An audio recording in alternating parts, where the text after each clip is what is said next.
So Thursday night, Pastor took Danny and I in one of his famous Holy Ghost huddles. Said, "How would you like to speak New Year's Eve?" My first reaction is always, "Oh no." But, you figure something out. Because the panic is, what do I say? And then Corey got up here. And he opened up with exactly what I was thinking about. So, I don't know. You can read that. Or if you even know what that is.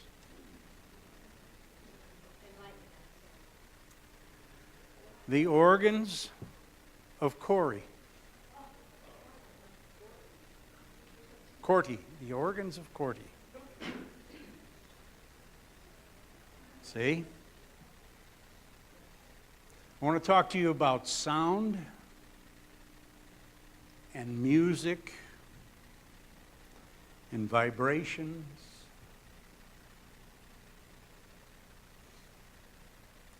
Sound is the impression produced on the ear by the vibrations of air. Right? We know that. Whereas color is the vibration of light. That's how we sense things. Sound is the impression produced on the ear by the vibrations of air. The pitch of the musical note. The pitch of the musical note is higher or lower as according of these vibrations being faster or slower. A fast vibration creates a higher pitch. A slower vibration creates a lower pitch. When the vibrations are too slow or not sufficiently regular and continuous to make a musical sound, we call that noise. Experiments have long been completed which fix the number of vibrations for each musical note, by which, of course, we may easily calculate the difference between the number of vibrations between each note. This was all settled at Stuttgart in 1834. They were adopted by the Paris Conservatory in 1859, but it was not until 1869 that they were adopted in England by the Society of Arts. The scale of Do. Who knows where I'm at? Is Do foreign to anybody here? No? You all remember it in school? Do, re, mi, fa, sol, la, ti, do. I barely remember it myself.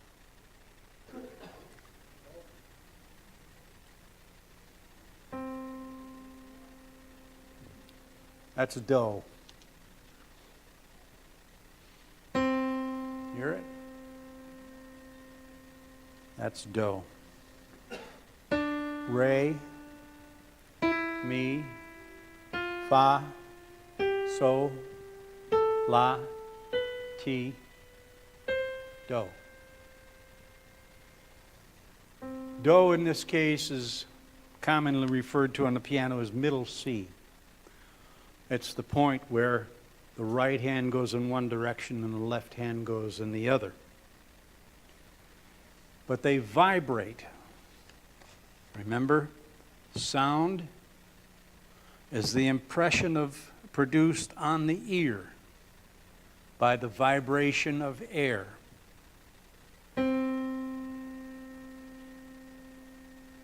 that vibrates at 264 vibrations per second. 297 vibrations per second. 330 vibrations. 352. 396. 440. When they speak of tuning an instrument, a C instrument, as a piano or a stringed instrument, it's commonly referred to as common pitch as 440A. So this A is vibrating at 440 vibrations per second. 495, 528. All of those vibrations are governed by the number 11.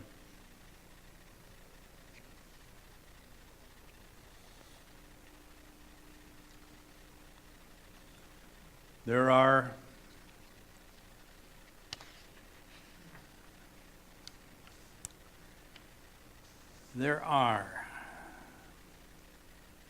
either 22 vibrations between each one or 33 vibrations between each one, or 44 vibrations between each one.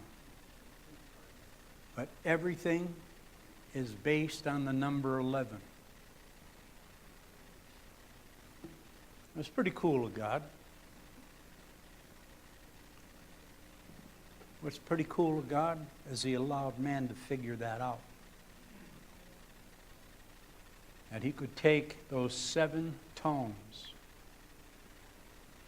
and allow man to create something pleasant to hear.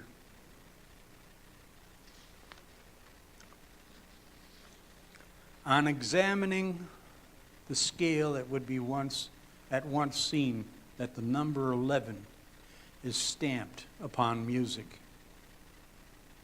We may also say 7 is stamped upon music because there's 7 notes in the scale, the 8th note being a repetition of the first note again. The number of vibrations in a second for each note is a multiple 11, and the difference in the number of vibrations between each note is also a multiple of 11. These differences are not always the same. Like I said, some are 22 vibrations apart, some are 33, some are 44.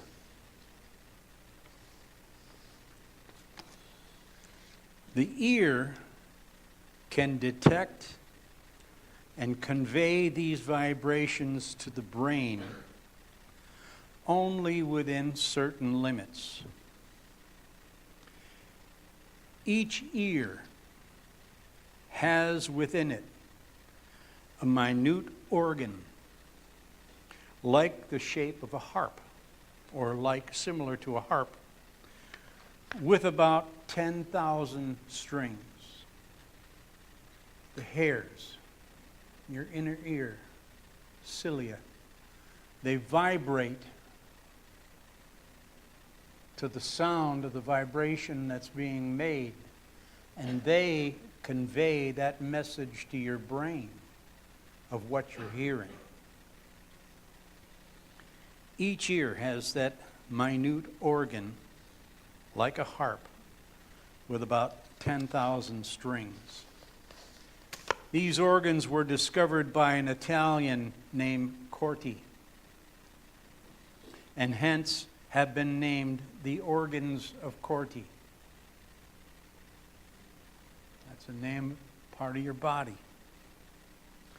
When a sound is made, the corresponding string of this little harp vibrates in sympathy and conveys the impression to the brain. When I saw this word sympathy, I thought of an Indian instrument called a sitar, a long-necked instrument with a gourd-type bowl on one end. And it has 2 layers of strings. One layer of several strings upon which are not frets as built into the neck of a guitar, but bars that go up and over those strings, and there's another set of strings on top of that. And so when you hear Indian music played, they're playing the top strings, but the bottom strings are vibrating in harmony or sympathy, they call them. They call them sympathy strings. When a sound is made, the corresponding strings in this little harp vibrate in sympathy and convey the impression to the brain. The immense number of these little strings provides for the conveyance of every conceivable sound within certain limits. In the scale, as we have seen, there is a range of 264 vibrations.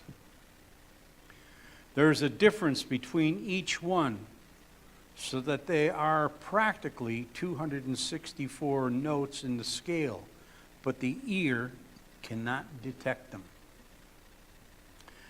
The ear of a skilled violinist can detect many more than the ordinary untrained ear. They have a tuning machine, battery operated, plug the guitar in. When you're changing strings, you're tuning up, you're turning this key until the meter reads 440. Then all your instruments, your strings are all in tune. But while you're turning, there's a big difference between a G and the time you turn it for it to become an A. But we only hear these 2 tones. The ear of a skilled violinist. Why? Because a violin has no frets. On a fingerboard of a fretted instrument, the bars that go between, you have space between the frets where you put your hand, your fingers, and that stops on that fret. So it's a defined point of contact with a string which creates that note. But a violin has no frets. And so the skilled violinist can find notes or sounds or tones in between all of that. The ear of a skilled violinist can detect many more than the ordinary untrained ear. The mechanical action of a pianoforte, that's an old name for a keyboard. Something like a harpsichord. Back when the great composers in the 1800s were writing, 1700s, were writing their music, they had keyboarded instruments that were called pianofortes. The action of the pianoforte can record only 12 of these notes out of 264.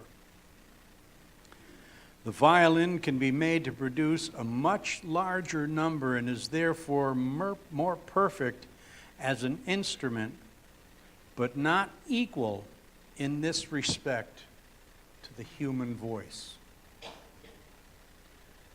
The wonderful mechanism of the human voice, being created by God, far excels every instrument that man can make.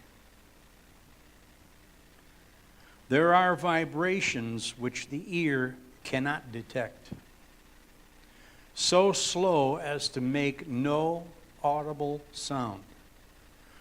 But there are contrivances by which they can be made visible to the eye. When sand is thrown upon a thin metal disc to which a cord is attached and caused to vibrate, the sand will immediately arrange itself in a perfect geometric pattern. You don't hear it, but the sound is subtle enough, and the vibration, here's that vibration, affects whatever the medium is on the plate, and it causes it to arrange itself in a perfect geometric pattern, much like a snowflake. The pattern will vary with the number of vibrations. These are called Cialdini's figures, Chladini. And if you care to Google that at any point, you will see some very interesting patterns that sound, unaudible sound, causes things to fall into position. Moist plaster on glass or moist watercolor on rigid surface will vibrate at that sound. The sound, say, of a human voice or of a coronet, and will assume forms of various kinds: geometric, vegetable, and floral. That is, some resemble ferns, others resemble leaves or shells, according to the pitch of the note. The pendulograph is another contrivance for rendering these vibrations visible to the eye, and for exhibiting depths of sound which are totally inaudible to the ear. The pen is attached to one pendulum and the paper to the other, and these are made to oscillate at right angles with each other. When each pendulum is set at the same length, making the same number of vibrations at the same time, the figure made by the pen will be a perfect circle. But when these lengths or vibrations vary, the patterns that are described are as exquisite as they are marvelous, and almost infinite in their variety and design. Even the organs of Corti are limited in their perception, notwithstanding the many thousands of minute vibrating chords. When these organs are perfect or well formed, there is what is called an ear for music. I remember, and I guess most of you remember, Sister Leslie, who was a praise and worship leader many years ago here, a schooled musician with perfect pitch hearing.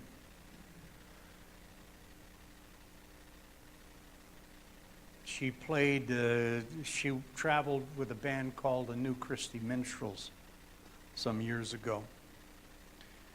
And I remember a time during praise and worship when the band was set up and we were playing, and in the middle of a song, Sister Leslie's at the keyboard, and Eddie, the guitar player, standing next to her.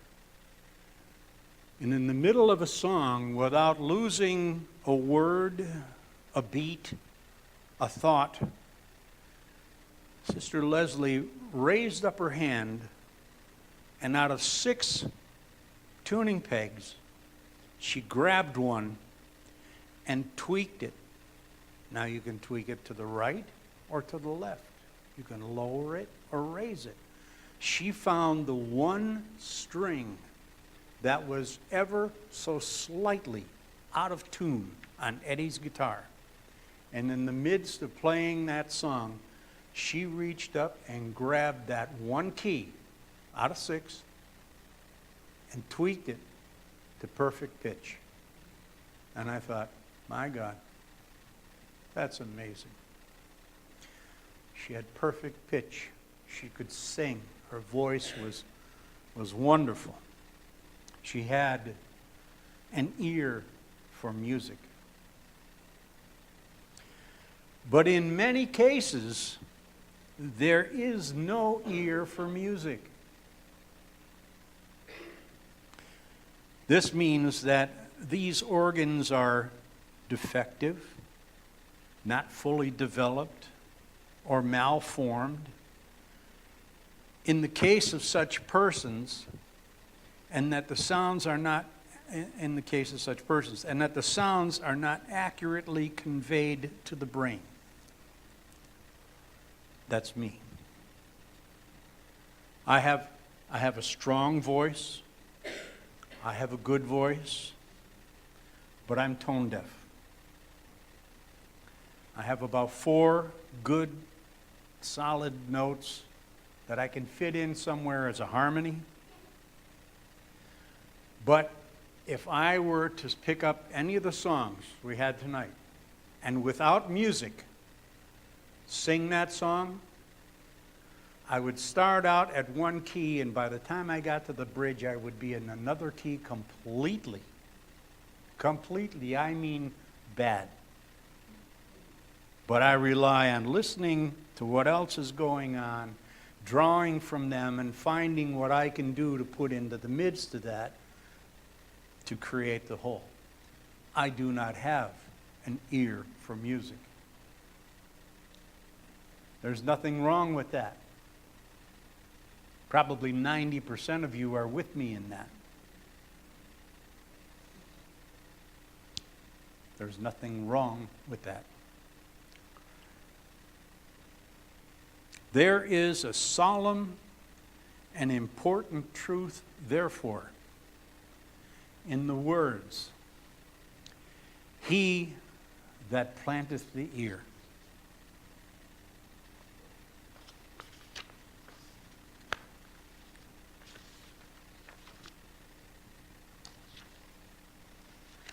Psalms 94:9. He that planteth the ear, shall he not hear? And he that formeth the eye, shall he not see?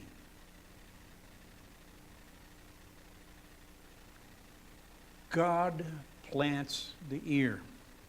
He's given us all these ears. Some of them have perfect hearing, and some of us don't. There's nothing wrong with that, because we find our place and contribute to what somebody's hearing.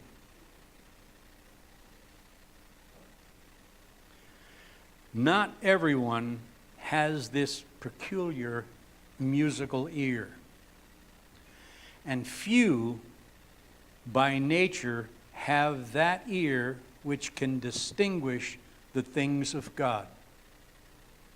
There's nothing wrong with that. Just as someone can have perfect pitch in their ear and hear and tell you what note is being played, or is able to sing a cappella from the beginning to the end of the song without losing it, and others of us can't. There's nothing wrong with that. But God has given the hearing ear, and there are those who can hear what God is saying. In Revelation, the scripture says, "He that hath an ear, let him hear what the Spirit saith unto the churches." Do you know that that's mentioned 7 times? 7 times. Spiritual perfection. He that hath an ear. What's he saying? Absolutely. What is the song that God is singing? There are those that hear. You and I will hear it once in a while. I can tell you 1 or 2 times distinctly that I heard the voice of God. Other times, you question. You wonder, is that me or is that you, God? Is that my emotion or is that my intellect or is that my spirit? There's nothing wrong with that. There's nothing wrong. I've had people say to me, I don't know what the deal is. People talk about hearing God. I don't ever hear God. You know what? There's nothing wrong with that. There's nothing wrong with that. Because if God didn't plant the hearing ear in your head, then you're not going to hear it. But you have to have the spirit of discernment in your heart. Because somebody that does have the hearing ear is going to hear it. And you're going to have to judge it. Is that person's will? Or are they hearing from God? Not everyone has this peculiar musical ear. And no one by nature has the ear that can distinguish the things of God. The spiritual ear is the direct gift and planting of God. That is a gift of God, to hear what the Spirit is saying at any time.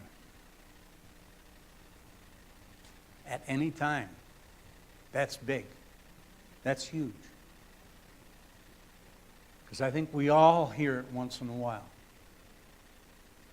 And there's nothing wrong with that. The hearing ear and the seeing eye, the Lord hath made even both of them. The hearing ear and the seeing eye. Somebody may have the hearing ear, but you're going to have the seeing eye. It's the eye of understanding. The eye of enlightenment. When you hear somebody that's got the Spirit of God speaking in their ear, you have to judge it. You're responsible there. But you have the seeing eye. You have to get the vision of what the Word has come forth. You have to hear that tone. You have to hear that pitch. You have to hear one of those 264 sounds and discern what it is. Hence it is written, he that hath an ear. Only he that hath a divinely planted, God-given ear can hear the things of the Spirit of God. An ear to hear those spiritual things is a far greater reality and infinitely a greater gift than an ear for music.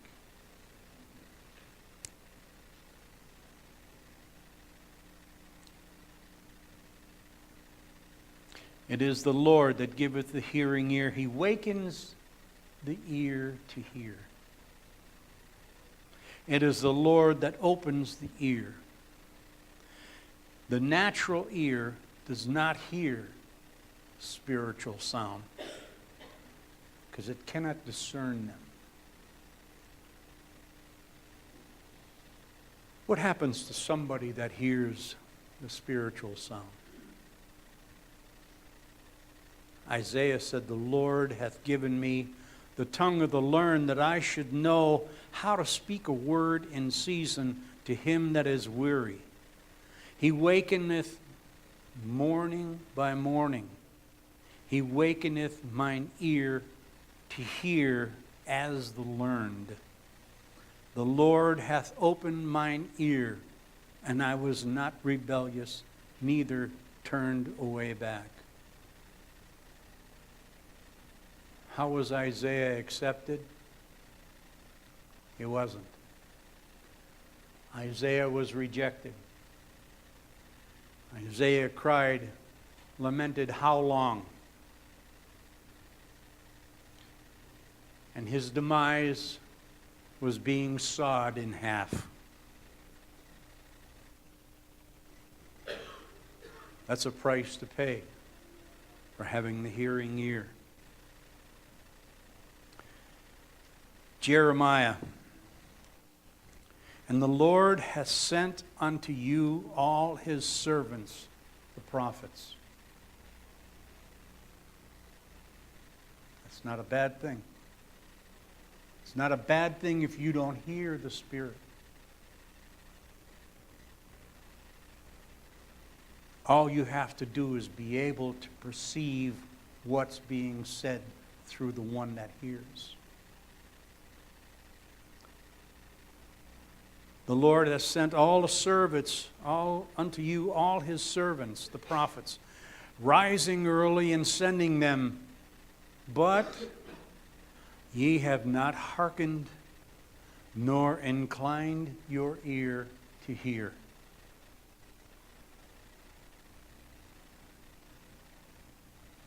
What's your job? If you have perfect pitch and perfect hearing, your job might be to lead worship. If you don't have it and you're talented and gifted in music, then your job is to follow the leader. If you have the perfect pitch and hearing for the Spirit, it's a gift from God. And we don't all have it. And that's okay. But we need to be able to discern that gift, discern what's being said, and be obedient. Jeremiah said, the Lord hath sent you his servants, the prophets, rising early and sending them, but ye have not hearkened. You need to hearken and not incline your ear to hear. We need to incline our ear to hear what the prophet is saying. We have to discern not only if the prophet has the gift of hearing, but if he has the gift to speak it as such. And do we have the gift to listen and hearken? My closing statement.